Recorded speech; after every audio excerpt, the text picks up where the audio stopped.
김예수님, 안녕하세요.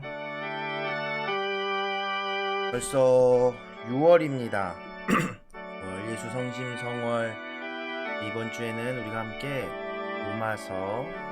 로마서를 함께 읽게 됩니다. 어제 주일이라서 제가 좀 정신없어서 그냥 간단하게 이제 읽고 끝났었는데, 시작하면서 로마서가 어떤 서간인지 간단하게 좀 더 얘기를 드리면 좋을 것 같아서요. 로마서는 바오로가 로마인들에게 보낸 편지고요. 바오로가 3차에 걸쳐서 선교 여행을 했다고 말씀드렸죠. 사도행전을 읽으면서 그 3차의 기간 동안 자기가 다녔던 도시들의 그 새로 만들어진 그리스도 공동체, 자기가 만났던 사람들에게 이제 그곳을 떠났을 때 이제 안부와 뭐 이런 걱정들, 당부 이런 마음을 담아서 편지를 씁니다. 그런데 로마서는 바오로 사도가 한 번도 방문해 보지 않았던 도시였어요. 그래서 로마에도 신자들이 있다는 소식을 듣고 그 로마에 한번 꼭 방문해 보고자 하는 그 마음이 있었고, 또 바오로가 로마에 방문하고 싶었던 이유들 중에 하나는 로마가 이제 지중해를 중심으로 두고 동쪽 지역을 쫙 선교 여행을 하면서 다 돌았단 말이에요.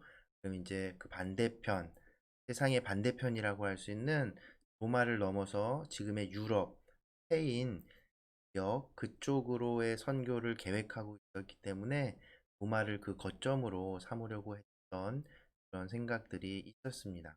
어쨌든 또 방문해보지 않았고 만나보지 않았던 로마인들에게 보낸 편지요. 편지가 쓰여진 시기는 바오로의 모든 서간들 중에 가장 마지막에 쓰여졌을 것으로 예상이 됩니다. 쓰여진 장소는 코린토라고 하고, 그렇게 생각되는 이유는 여러 가지 이 편지 내용들과 상황들, 바오로의 상황들을 접했을 때 로마서가 쓰여진 시기는 바오로가 예루살렘의 가난한 공동체를 돕기 위해서 돈을 모금을 하죠. 모금한 돈을 예루살렘에 전달해 주기 위해서 가는 길에 코린토에서 오래 머물 때가 있었어요. 그때 이 로마인들에게 보낸 편지를 썼을 것이다 라고 학자들이 추정을 합니다. 그래서 로마서는 그러고 나서 이제 예루살렘으로 가서 유다인들하고 트러블이 생겨서 붙잡히고 로마로 계속 압송당하는 상황이 벌어지는 거죠. 그 이후에는 이제 편지를 쓰지 못하는 거고요. 어찌됐든 그렇게 해서 로마서는 바오로 서간 중에 가장 마지막에 쓰여진 편지라는 것, 그리고 로마인들에게 아직 만나보지 못한 로마 공동체에 보낸 편지였고, 이 편지를 쓴 이유는 자신의 선교여행을 이후의 선교여행을 위해서이기도 했고, 또 로마에 있는 신자들에게 어떤 자신이 믿고 있는 복음이 무엇인지 천천히 기록할 수 있는 그런 내용이었습니다. 그래서 로마서가 바오로 서간들 중에서 가장 정리가 잘 되어 있다라고 이야기가 됩니다. 실제로 바오로가 이 편지를 쓸 때의 상황이 코린토에서 머물면서 갈등이 있었는데 그 갈등이 이제 해소되고 마음이 좀 편안한 상태에서 어떤 면에서는 조금 쉬는 듯한 시간을 보내면서 그때 쓰여졌을 것으로 보여지기 때문에 자신의 생각과 그리스도에 대한 복음들을 잘 정리할 수 있는 기회가 되지 않았을까라고 판단을 하고, 이 로마서에 나와 있는 내용은 꼭 신학 서적 같기도 하고 교의 담고 있는, 그래서 현재 우리 많은 교회 교리들의 중요한 근거 그리고 기준이 되어주는 여러 가지 생각들이 편지입니다.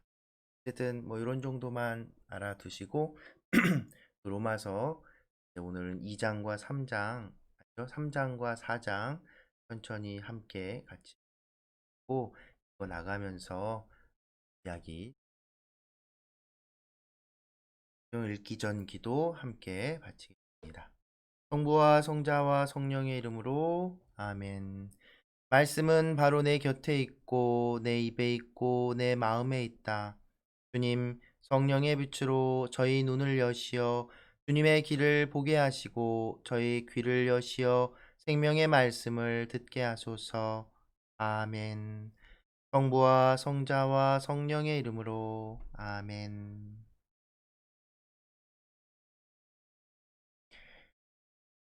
하느님의 진실성과 사람들의 죄. 그렇다면 유다인으로서 더 이로운 점은 무엇입니까? 할례의 이점은 무엇입니까? 어느 모로 보나 많이 있습니다. 우선 하느님께서 당신의 말씀을 그들에게 맡기셨다는 것입니다. 그러면 그들 가운데 몇 사람이 불성실할 경우에는 어떻게 됩니까? 그들의 불성실함이 하느님의 성실하심을 무효로 만들어 버린다는 말입니까? 결코 그렇지 않습니다. 당신께서 말씀하실 때 당신의 의로움이 드러나고 사람들이 당신께 재판을 걸면 당신께서 이기실 것입니다. 라고 성경에 기록되어 있듯이 사람은 모두 거짓말쟁이지만 하느님은 진실하신 분이시라는 것이 드러나야 합니다. 그런데 우리의 불의가 하느님의 의로움을 드러낸다면 무엇이라고 말해야 합니까? 인간의 방식으로 말해서 하느님께서는 진노를 내리심으로 불의하시다고 해야 합니까? 결코 그렇지 않습니다. 그래서야 하느님께서 어떻게 세상을 심판하실 수 있겠습니까? 나의 거짓으로 하느님의 진실하심이 더욱 돋보여 그분 영광의 보탬이 된다면 왜 내가 여전히 죄인으로 심판을 받아야 합니까? 더 나아가서 악을 행하여 선이 생기게 하자고 해야 하지 않겠습니까? 사실 어떤 자들은 우리가 그런 말을 한다면서 우리를 비방하고 있습니다. 그러나 그런 자들은 합당한 심판을 받을 것입니다. 사람은 모두 죄인. 그러면 어떻게 됩니까? 우리가 유다인으로서 나은 점이 있습니까? 전혀 없습니다. 사실 우리는 이미 앞에서 유다인들이나 그리스인들이나 다 같이 죄의 지배 아래 있다고 고발하였습니다. 이는 성경에 기록된 그대로입니다. 의로운 이가 없다, 하나도 없다. 깨닫는 이 없고 하느님을 찾는 이 없다. 모두 빗나가 다 함께 쓸모없이 되어 버렸다. 호의를 베푸는 이가 없다. 하나도 없다. 그들 목구멍은 열린 무덤, 혀로는 사람을 속이고 입술 밑에는 살무사의 독을 품는다. 그들의 입은 저주와 독설로 가득하고 발은 남의 피를 쏟는 일에 재빠르며 그들이 가는 길에는 파멸과 비참만이 있다. 그들은 평화의 길을 알지 못한다. 그들의 눈에는 하느님을 두려워하는 빛이 없다. 우리가 알다시피 율법이 말하는 것은 모두 율법 아래 사는 사람들에게 해당됩니다. 그래서 모든 입은 다물어지고 온 세상은 하느님 앞에 유죄임이 드러납니다. 어떠한 인간도 율법에 따른 행위로 하느님 앞에서 의롭게 되지 못하기 때문입니다. 율법을 통해서는 죄를 알게 될 따름입니다. 믿음으로 의롭게 되는 길.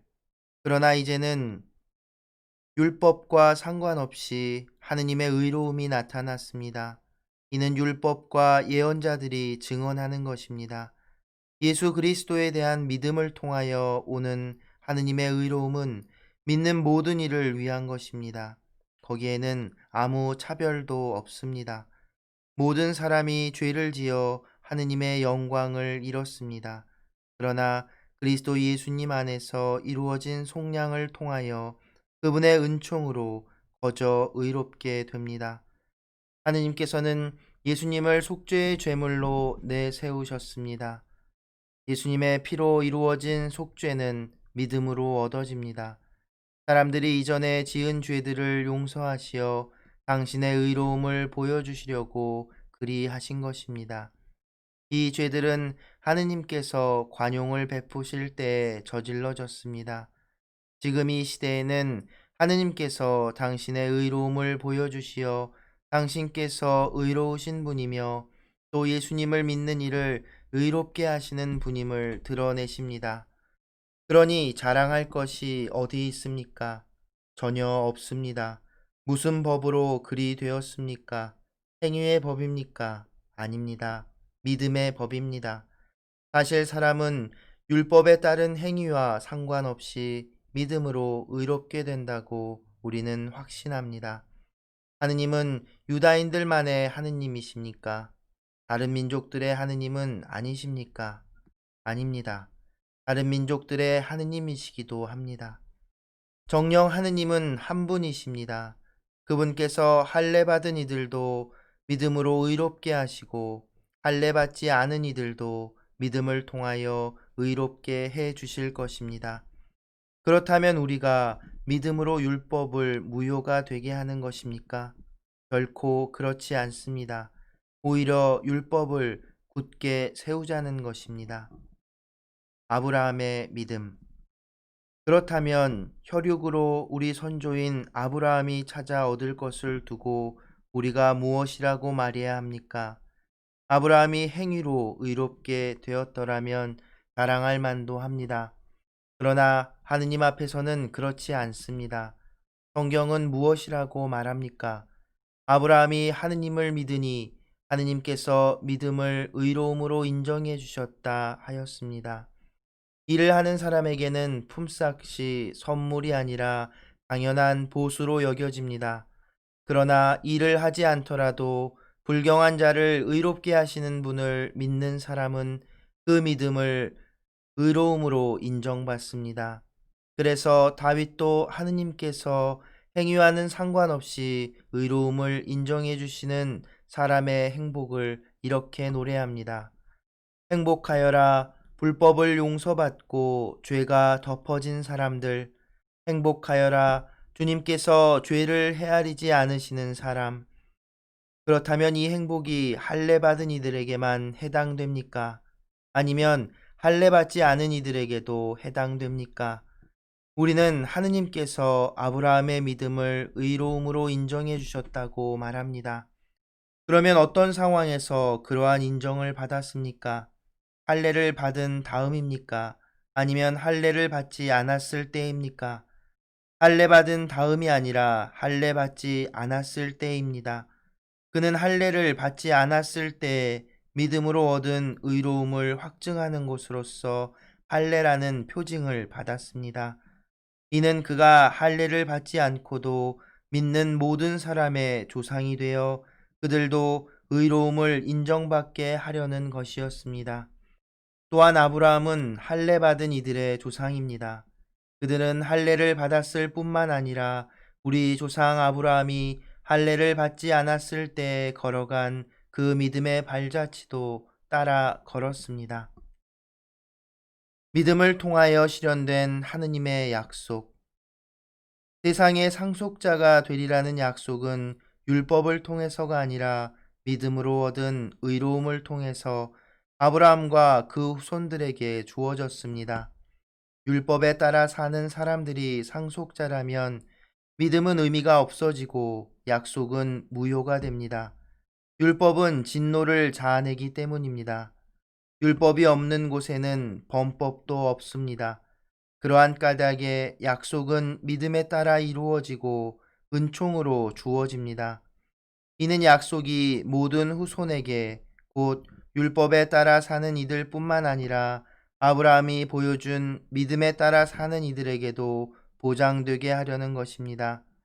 아브라함은 우리 모두의 조상입니다.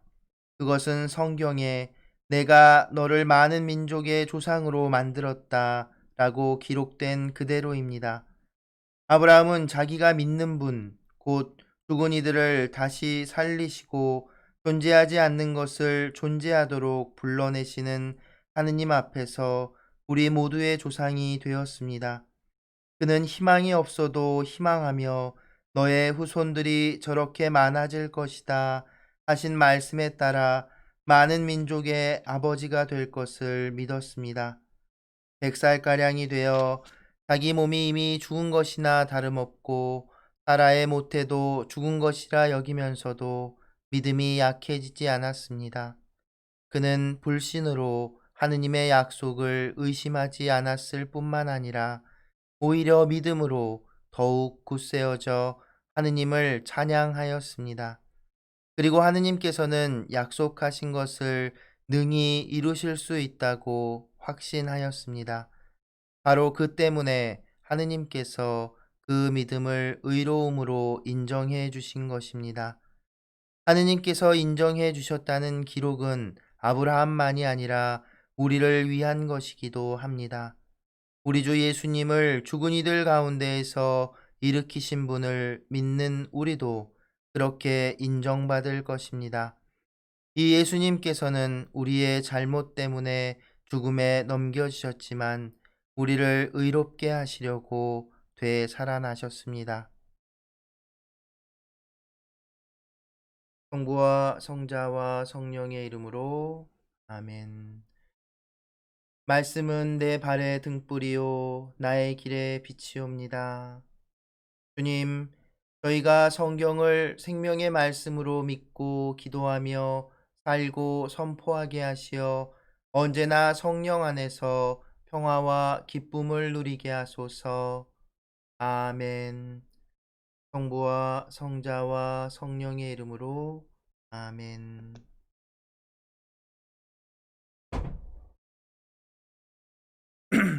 네, 오늘 로마서 3장과 4장을 함께 읽었습니다.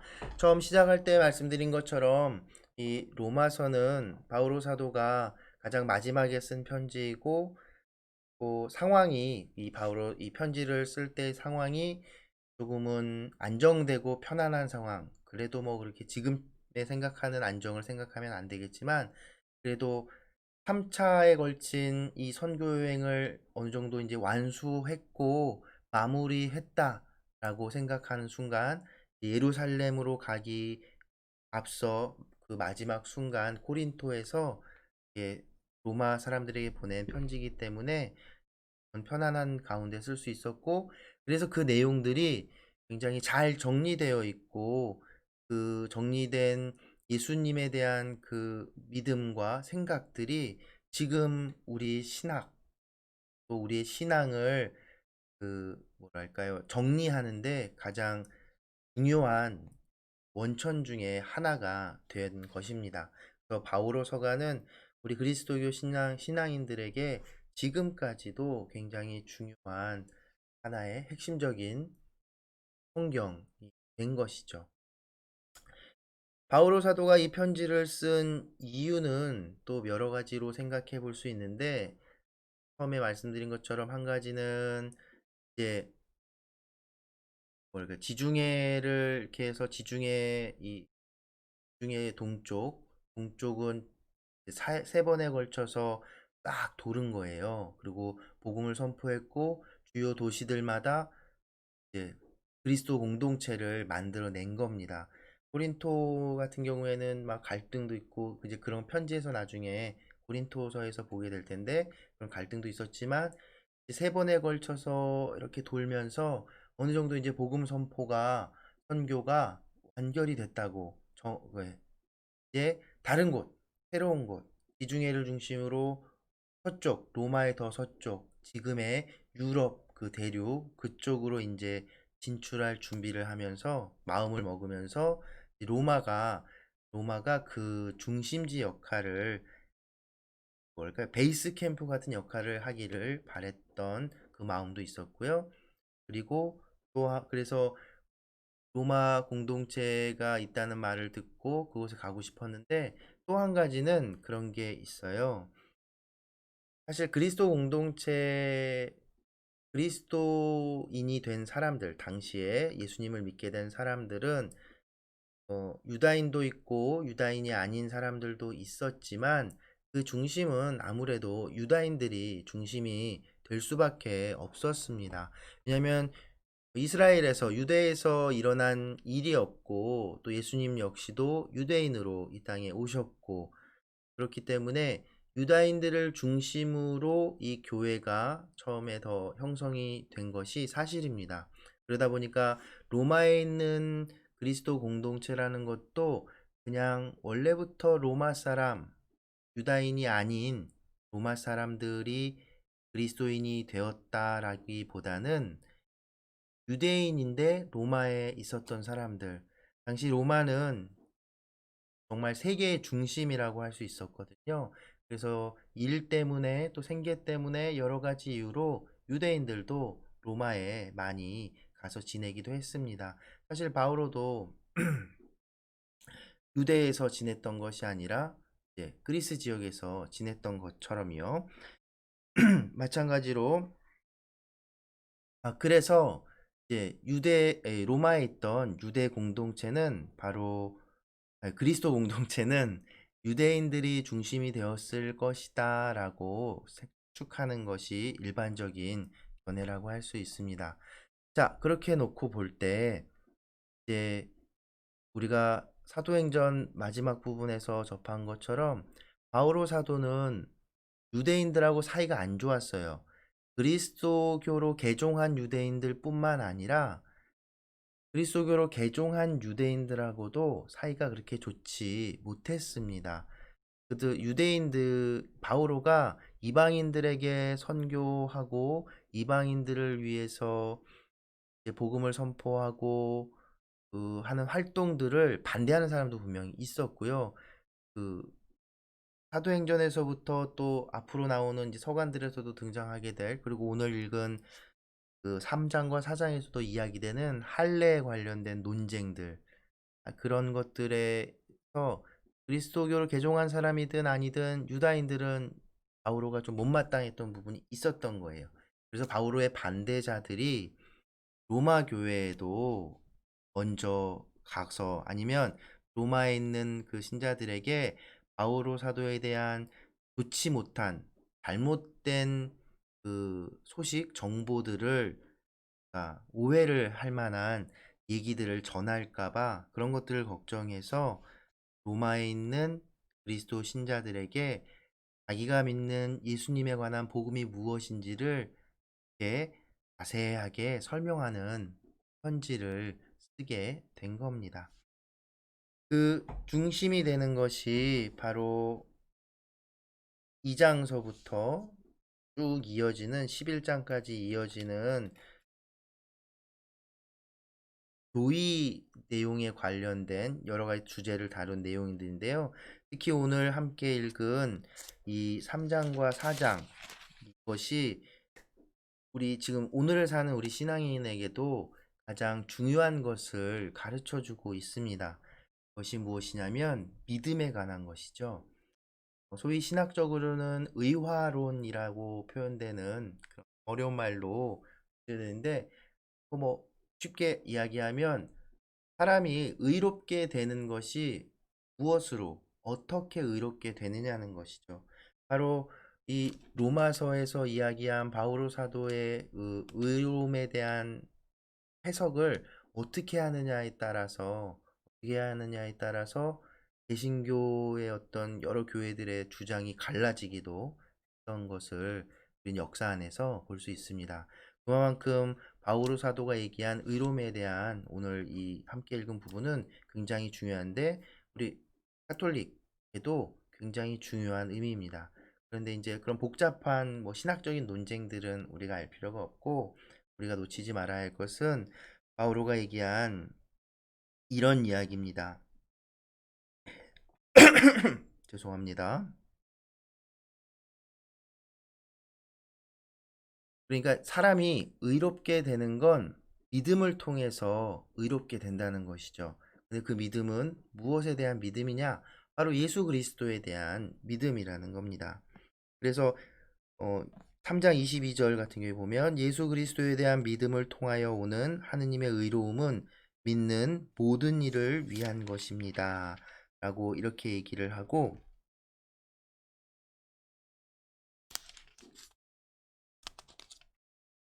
그리고 앞에 어제 읽었던 부분들에서도 정말 생각이 안 나네.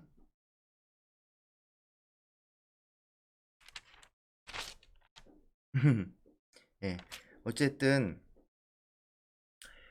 유대인들이 얘기하는 것처럼 율법을 엄격하게 지키는 것, 그래서 할례도 받아야 되고 뭐 이것저것 지켜야 되고 하지 말아야 될 것들 이것들을 다 해야지 의로워지는 것이 아니라 예수 그리스도에 대한 믿음으로 우리는 의롭게 될 수 있다는 겁니다. 그것이 바로 복음이라는 것이죠. 예수 그리스도께서 보여주신 하느님의 아들님으로서 보여주신 그 복음, 그것이 우리를 의롭게 해준다는 겁니다. 더 구체적으로 얘기하면 예수 그리스도의 이 순환과 특히 순환과 죽음을 통해서 우리는 의로움을 거저 얻게 되었다는 겁니다. 내가 어떤 노력을 하고 어떤 과정을 거쳐서 획득할 수 있는 것이 아니라 하느님께서 우리에게 거저 주시는데 예수 그리스도의 순환과 죽음, 부활을 통해서 우리가 얻게 된다는 거죠. 그 예수님의 순환과 죽음과 부활에 대한 믿음, 그리고 그래서 우리는 예수 그리스도께 우리를 구원해 주신, 우리 죄를 용서하고 우리를 의롭게 만들어 주시는 예수 그리스도께 대한 감사하는 마음을 잊지 말아야 한다고 이야기하는 겁니다. 그 이야기들을 이제 이 로마서 안에서 쭉 해나갈 거예요. 처음에는 죄에 대해서 얘기합니다. 유대인들 죄인이고, 그리고 유대인이 아닌 그리스인들도 죄인이고, 그리스도교로 개종한 사람들도 죄인이고, 우리는 모두 다 죄인이다. 그런데 예수 그리스도께서 당신의 순환과 부활로서 우리의 죄를 다 용서해 주신. 그래서 우리는 예수님 덕분에 의로워질 수 있다는 겁니다. 그걸 거저 얻은 은총이라고 표현을 하는 것이죠. 오늘 사는 우리에게도 이것은 굉장히 중요합니다. 그래서 우리는 지금까지도 예수 그리스도를 통하여 모든 기도를 하고 예수님의 순환과 부활을 우리의 삶에 드러내고 기억하기 위해 모든 전례의 중심에 예수님의 순환과 부활이 담겨 있는 거죠. 성찬의 전례도 그렇고 우리가 드리는 미사 역시 그렇고요. 그리고 부활, 어제까지 함께했던 부활 시기 역시 그것이 중심에 있는 것이라고 말할 수 있습니다. 로마서를 읽으면서 뭐 복잡한 신학적인 이야기들 뭐 많이 할 수도 있겠지만 복잡하게 생각하지 않으셔도 됩니다. 왜냐하면 로마서는 교리책이 아니에요. 편지, 바오로 사도가 로마 신자들에게 보낸 편지라는 거예요. 그래서 읽는 여러분들도 편안하게 바오로가 얘기하는 것, 바오로가 예수님께 대한 그 믿음, 바오로가 말하는 그 믿음이 무엇인지 잘 듣고 같이 읽어보다 보면 공감 가는 것들, 그리고 또 내 부족함, 또 내 잘못 생각했던 것들을 돌아보게 되는 그런 계기들을 만들게 될 겁니다. 왜냐하면 바울 사도는 사도행전에서도 드러난 것처럼 굉장히 단호하게 잘못들에 대해서는 막 나무라거든요. 그래서 바울 사도 이야기를 듣다 보면 뜨끔뜨끔할 때가 좀 있을 겁니다. 그러니까 여러분들 잊히지 마시고 이 로마서 바울의 서간 중에서도 가장 중요하다고 평가받고 또 이 신앙에 있어서도 많은 생각거리를 던져주는 이 로마서 천천히 이번 한 주간 함께 읽어나가시면 좋겠습니다. 네, 오늘도 좋은 하루 보내시고요. 내일 또 로마서로 함께 만나보겠습니다. 좋은 하루 보내세요.